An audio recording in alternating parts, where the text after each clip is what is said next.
case 6 décadas despois de que Neil Armstrong pisase a Lúa, It's one small step for man, one giant leap for mankind. o home volve ao noso único satélite, unha longa espera que ninguén sospeitaba nos primeiros tempos da carreira espacial, cando en pouco máis de 3 anos, 6 naves e 12 astronautas deixaron alí as súas pegadas. A última foi a de Eugene Cernan, en decembro de 1972. 54 anos despois do último Apolo e a irmá do deus grego Artemis, que envolve poñer os ollos no satélite. O regreso á Lúa comezou o 1 de abril co lanzamento da nave Orión con 4 tripulantes a bordo. Por diante un periplo de 10 días para circunnavegar o satélite como ensaio xeral para volver a pisar a súa superficie na cuarta misión, prevista para 2028. We noticed we entered the lunar sphere of influence about an hour ago, and sure enough, we are now falling to the moon. Quen fala é Christina Koch, despois de 24 homes, a primeira muller en viaxar á Lúa. Compartiu cápsula co primeiro home negro en facelo, o piloto Victor Glover, e co primeiro non estadounidense, o canadiano Jeremy Hansen. Ao mando de todos eles, Reid Wiseman, un expiloto de combate que puxo a nota emotiva da viaxe cando pediu bautizar un dos cráteres do satélite co nome de Carol, a súa muller falecida hai 2 anos. O obxectivo da Artemis 2 é probar todos os sistemas vitais que necesitarán os vindeiros exploradores e preparar a futura base permanente no satélite. Para iso foi fundamental o periplo pola súa cara oculta.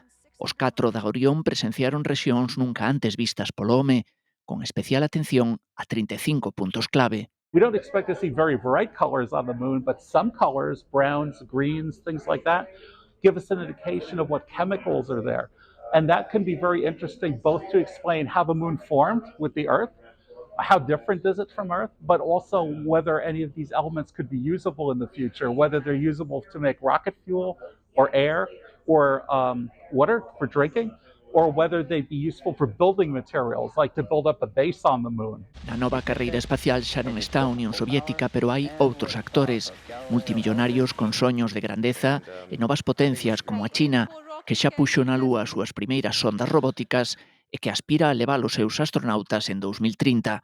En xogo está non só colocar a bandeira, senón tamén controlar un enclave rico en recursos e dictar as normas que rexerán o futuro uso do cosmos. We are always thinking about what the other countries in our world are doing and what they're thinking about. We know that China's thinking about going to the moon. They've been very open about what they're planning, and we definitely want to make sure that we are going. We will get there first, and we are going to stay this time.